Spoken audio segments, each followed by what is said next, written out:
Okay, so a little update on that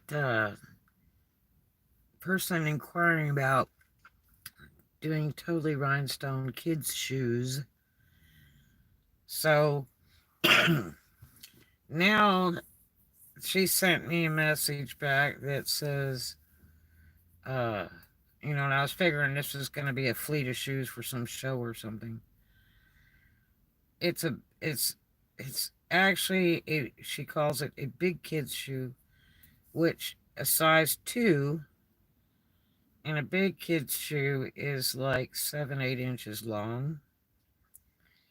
And she says, I want to do a Doc Martin kids boot and in a big kid size two, and it's a rose boot, rose colored boot or something, and wants it totally rhinestone. Really? Now, Doc Martin, I didn't even know they made kids, but I looked it up, and that's almost $300 boot for a 7-year-old child. And obviously, it'll be leather. And there's some problems working leather. Um, you have to use, certain adhesives for certain things. The adhesive to work leather would be an industrial adhesive. And depending on the finish of the leather on top of it, and that adhesive would be so expensive to use. It would be like 1/4 of the cost of the stones, probably, maybe more. Um, and then depending on what size stones they want, what color stones they want, and what type of stones they want. If they want plastic or glass or Swarovski, um, I mean, you're talking big money. But maybe they have big money if they're willing to, you know, use a Doc Martin boot for a child. Uh, that's like 300 right there. But the problem is, we went from a little kid's tennis shoe that's in my shop to a boot, and that's just 10 tons of work. I rhinestoned all kinds of stiletto heels and platforms. I just did a platform recently, and normally it would be about $500, and I've got them down to like 200 something right now, just because sales are terrible slow. But I'm getting ready to raise it back up for the holiday anyway, because it just takes too long. It takes way too long to sit and rhinestone something like that. Um, and it's problematic. It's not easy to do, but it takes a huge amount of time. And you can't do it all at once. You have to do in sections because it'll slide and stuff. But man, I can't believe it. I love how people try to describe stuff and they don't tell you everything. And I told her, I said, why don't you just look in my shop and see what all I have and just buy what I have. Obviously, because I don't do Doc Martens. I just don't. I mean, I'm not investing my money in something like that to do an extravagant item and then, you know, sit around and rhinestone it for about 4 weeks or so and then, list it. I don't have time for all that. I have so many other things I'm doing all at the same time that, for me to stop all my work would be ultimately retarded. And this is not a good time to do it because I've got, you know, other businesses I'm in, and I would have to sit forever in Rhinestone, and I just really don't want to do that. And doing a shoe is so problematic, especially a boot like that. Um, and the worst part is getting paid for it because, if they PayPal you, I've had a couple transactions years ago on eBay, and I had one that was over $1,000 that they PayPal'd me on, and they got everything. His signature, delivery confirmation, and insurance, and sent in several boxes, big boxes, and packed ultimately well. And it was like 12 pieces of porcelain that were all numbered. And man alive, this woman PayPal'd me, and they let her keep the money, and I fought it, and they let her keep the money. So she got all my stock plus all the shipping it cost me, which was like 15 to 20 a box for like 5 or 6 boxes, something like that. Might have been more. And about the size of a beer case each box. And then you know my time and my gas, and the retail price of the product, which was relatively cheap. But man, I didn't even get my products back. Nothing. And I'm not the only one. I have a friend of mine that sold some high dollar watches, like 10 of them, to Canada, and that was a nightmare from hell for him. And they PayPal'd him, and he didn't get his stock back, and he had no way with a tracking number or something. They didn't have a tracking number. That's why I don't do a lot of Europe, because they won't give you a tracking number. And it's like, you really need proof of delivery, especially if you're using PayPal, because you'll get slammed. Um, but I thought she was talking like little bitty kid's shoe, and that boot is 7 or 8 inches long, and then it's tall, and I just really am not interested in doing it. Um, it's really hard to bid because I don't have the item in front of me. I don't know what size stones they want, and I'm just, I looked at other sellers on Etsy, and kids' shoes alone, all those rhinestone kid shoes, and mine are dirt cheap. All those rhinestone kid shoes are going for $80 to $300 for little bitty kid shoes in rhinestones. And so like I'm way under the market there for all my kids' shoes. But yeah, I'm just like, whoa, you know. I mean, it must be for some show or something. But my interpretation was, a bunch of little kids' shoes, and they were gonna see how much I would charge if they shipped it to me. But you have to see what it is first. That's the problem. You get to see what you're gonna stone, because um, you know, I'm not really interested in doing that. It'd be like rhinestoning a platform knee high boot. I mean, it just would be endless time and endless amounts of money. I mean, it really uses a lot of rhinestones.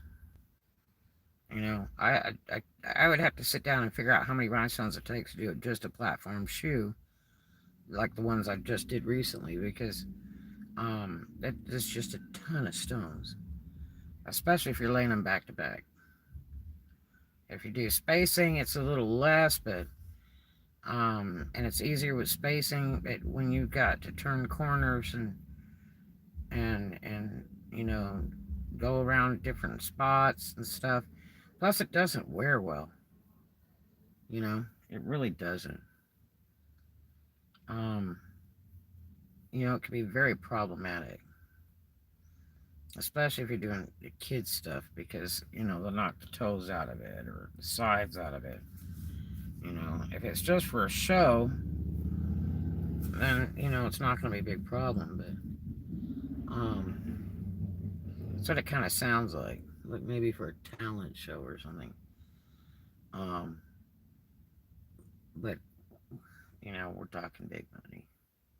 Even if it's in plastic stones. It's the wrong week to begin something like that. Um, and then however time they need it in, you know, uh, we haven't even got to that mode, you know.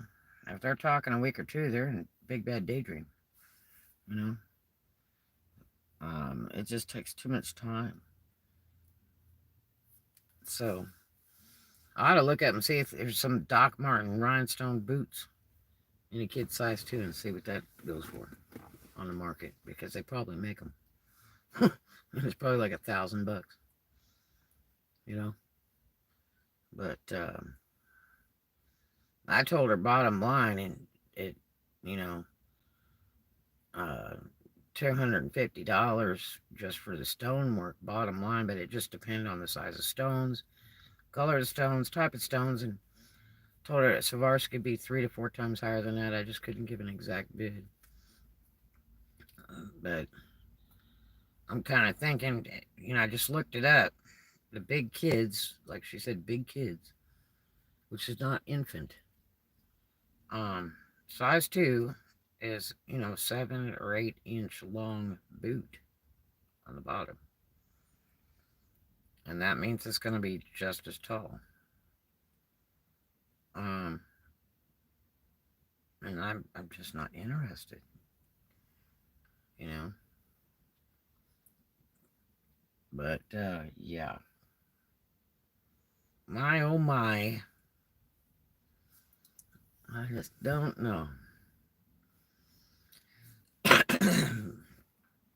I did it. I did it a thing years ago where I did some advertising design in college and stuff, and I've done a lot of. But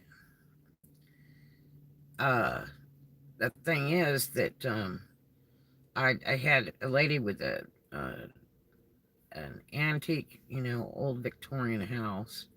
It was a show house. It was on the registry, and this was out by Old Tunica and the Mississippi River and all that. And I knew the lady, and arguing behind my car. Really? But anyway, so uh she wanted to do a new sign out front of the house that had the name on the house. It was like the Pillow Thompson House or something. I can't remember which one it was. And uh I went out and looked at the sign, and it was out there, and it was just like trash, rotting away and all that. And they were redoing the whole house on the outside, and they put tons of money into that because they had to have wood re like copied for the balusters and the banisters and stuff on the outside for the porches. And that was pricey. And then the stripping and the painting and all that other stuff on a big old Victorian house. And you know so it was time to put a new sign up because it's on the National Historical Registry.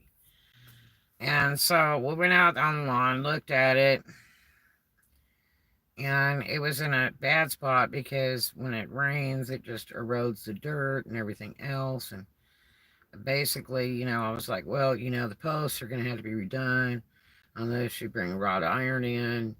And, that would have to be set in concrete. And then it had to be finished in this type of paint. And then the sign, if it were me, I would, build a sign this way with this type of lettering and this type of paint and this type of coating, and then I would attach it in this way. And then, I would put like a little roof over it to protect it, from the weathers and stuff, and maybe put a little lighting in there, because this thing sits out like on the front lawn type thing. And it like advertises the house and all that. And I went through all this stuff of exactly how to do it and everything. And she's like, gosh, that sounds great. And then how much would it be? And I gave her a really El Cheapo bid. I was like, if you're gonna build it, then I'll just do the lettering and all that stuff. Or if you want me to handle building and all that, it'll be this, and I'll have I'll contract someone out to do the woodwork, which is going to use Doc Beery and all that good stuff. And so, um, she's like, "Gosh, it sounds great, excellent," you know. And I did a formal bid for her. Went back to my office, got on the drafting table, did a formal bid for her and drawing and everything, and brought it back to her because you need to have this stuff in writing. And guess what? About 3 weeks later, I talked to her a few days later and then a week later, and she's like, "Well, we're still deciding exactly what the colors should be and all that." I said, "Okay, sure, great. Just let me know when you're ready." And about 3 weeks later, they went and they put a sign out just like I told them. And they used all the materials that I suggested and everything. So you don't tell people everything about what to use and this, that, and the other because they'll turn around and do it themselves. And you just lost money all the way around, and you didn't get paid for your time for the consultation, much less the design and everything else. They just stole what you told them and did it themselves. And that's bull. I was so mad. Every time I would drive by that sign, I was so mad because, these people just used me, you know, and it was very, very disappointing. So you got to be careful and not tell people everything of what you'd make it out of and all that kind of stuff, and furnishing them with too much because they'll rip off your idea, you know. So yeah. But and there's always going to be somebody undercutting, or whatever. But you want to be pretty close to market rate. Check the market rate. But yeah, so I don't know. Well, we'll see what happens. I just think they're kind of jerking me around. Um, I kind of can't imagine that they would have contacted me on that site, you know, unless they're contacting a whole bunch of people on that site. But they could have followed my YouTube to that site. Who knows? Because I do great work for a great many years, and I've done 10 tons of rhinestone and stud work for years. But all that stuff takes time, you know. There's stuff that I love to do a ton of work to some stuff like I'm selling right now that looks so plain to me.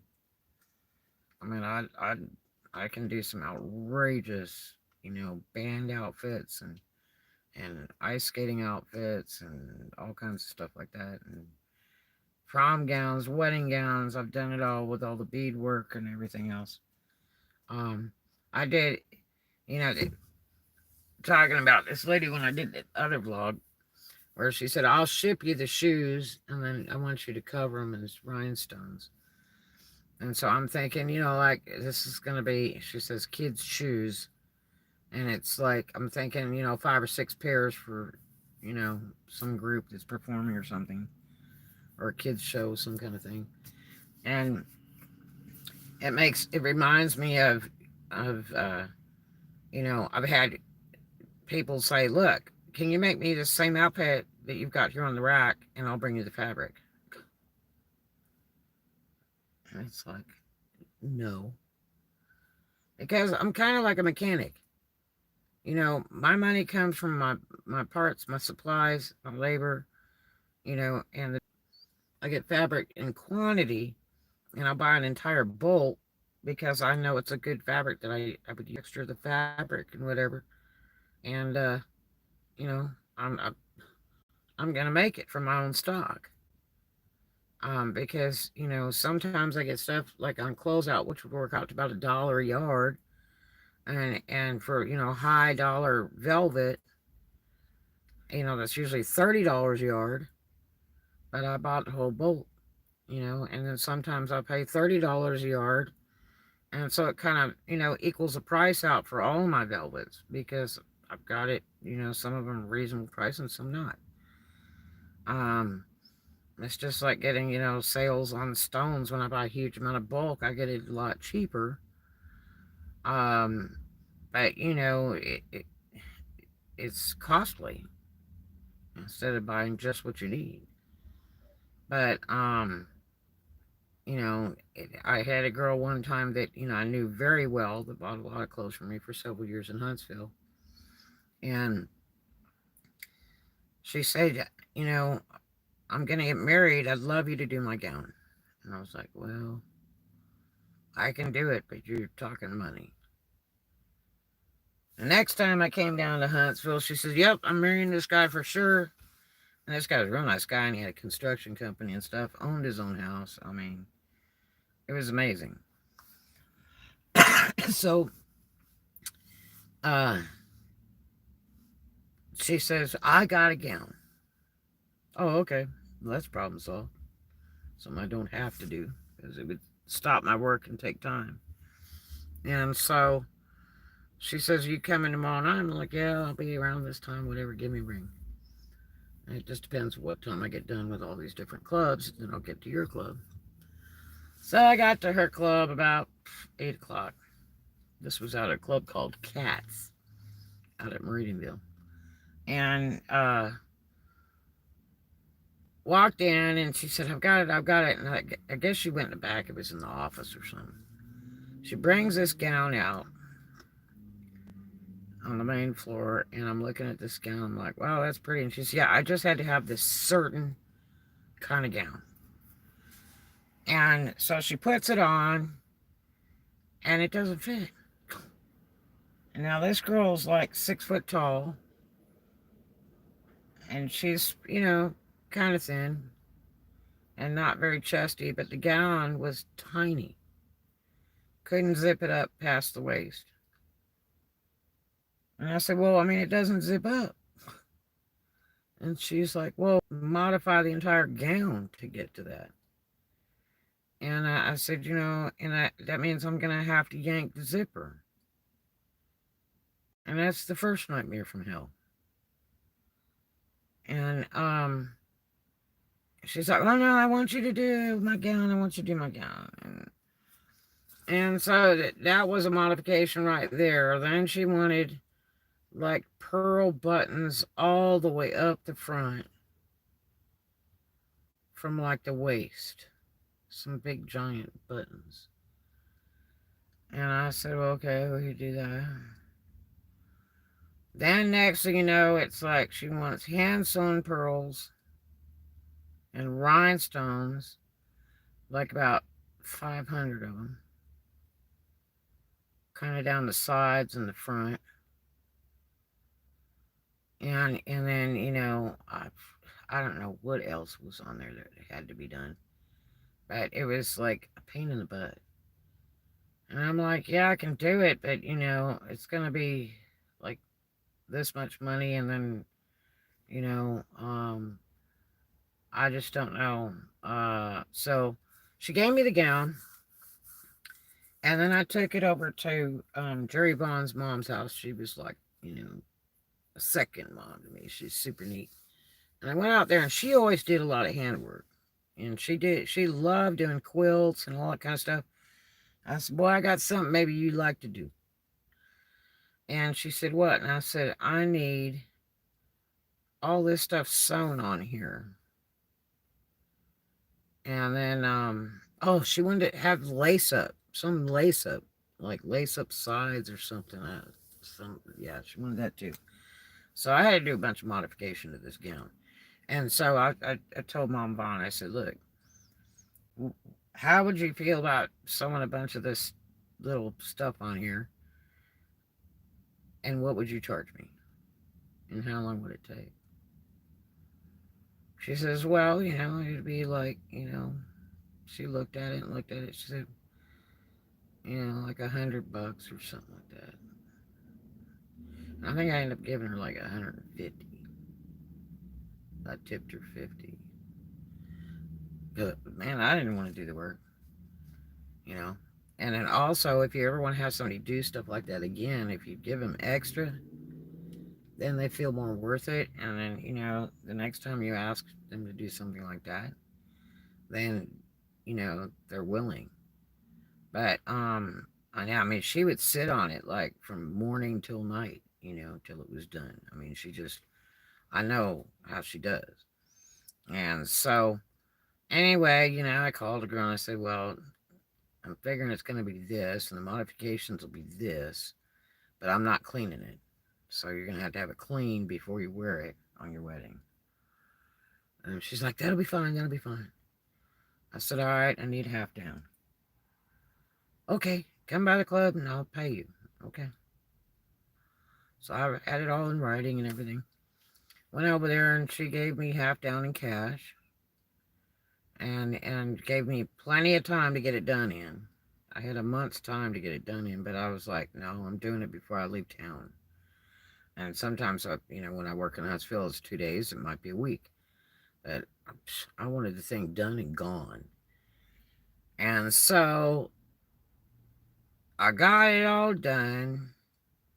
And I think I had to buy a machine on that trip. I can't tell you how many times I've had to buy sewing machines on. I said, no, I'm not bringing one. And then I end up having to buy one. And I would just have sewing machine after sewing machine because I had so much work to do.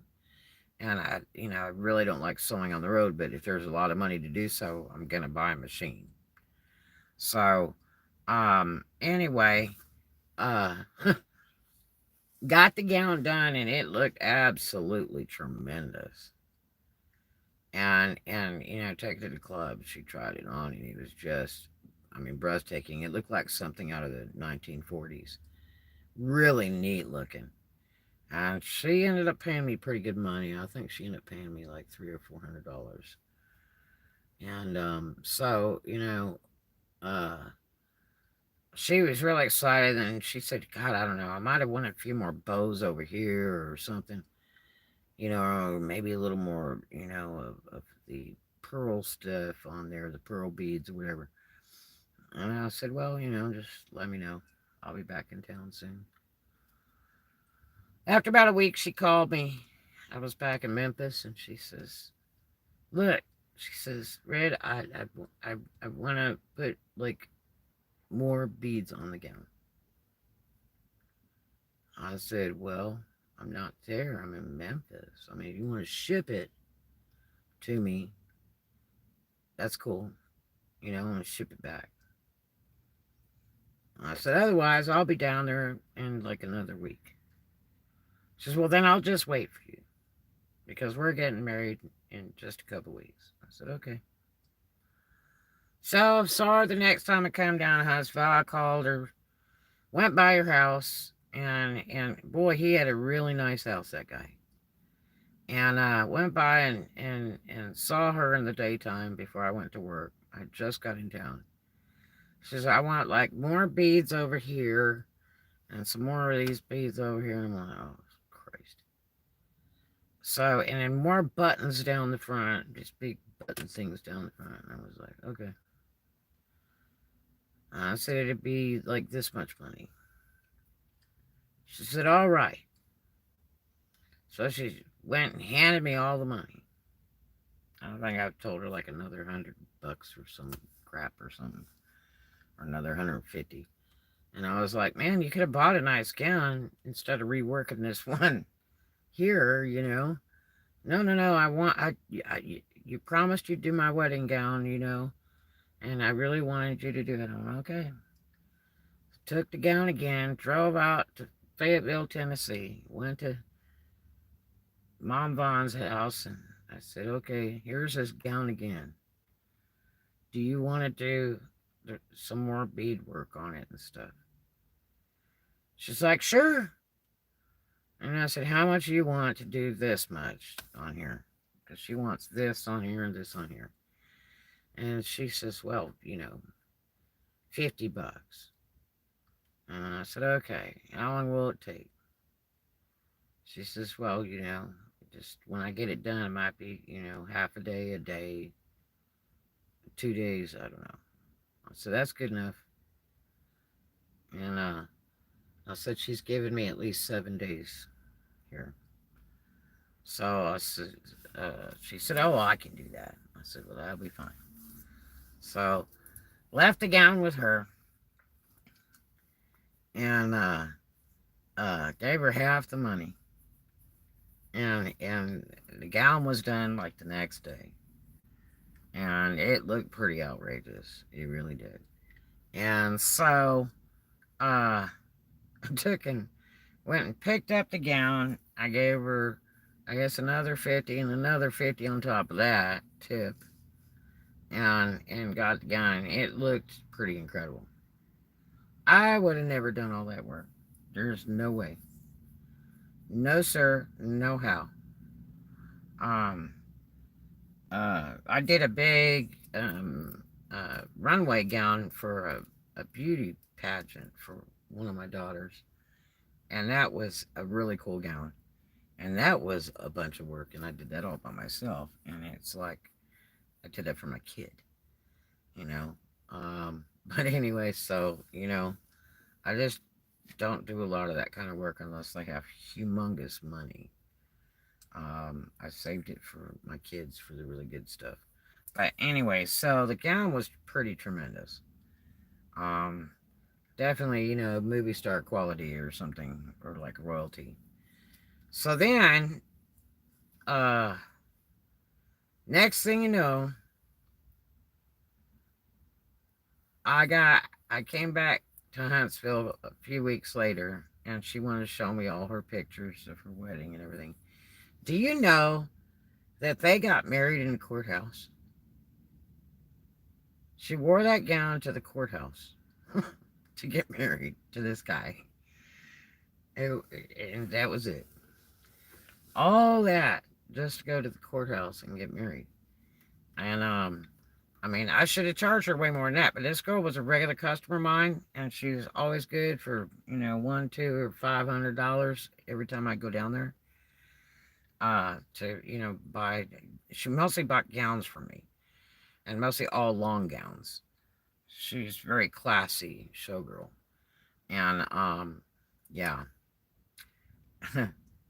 uh, so I mean, I couldn't just like bid her to hell because she's done a lot of business with me for a great many years, and you know, it's one of those guaranteed sales. You always know that if she's around, there's going to be money for me, always. So that's how that went. But yeah. Oh boy. So we'll see what happens on the next edition of You Want Me to Rhinestone What? Yeah. Oh boy. Anyway, I'll talk to you guys later. Hope you're having a great one. Love you.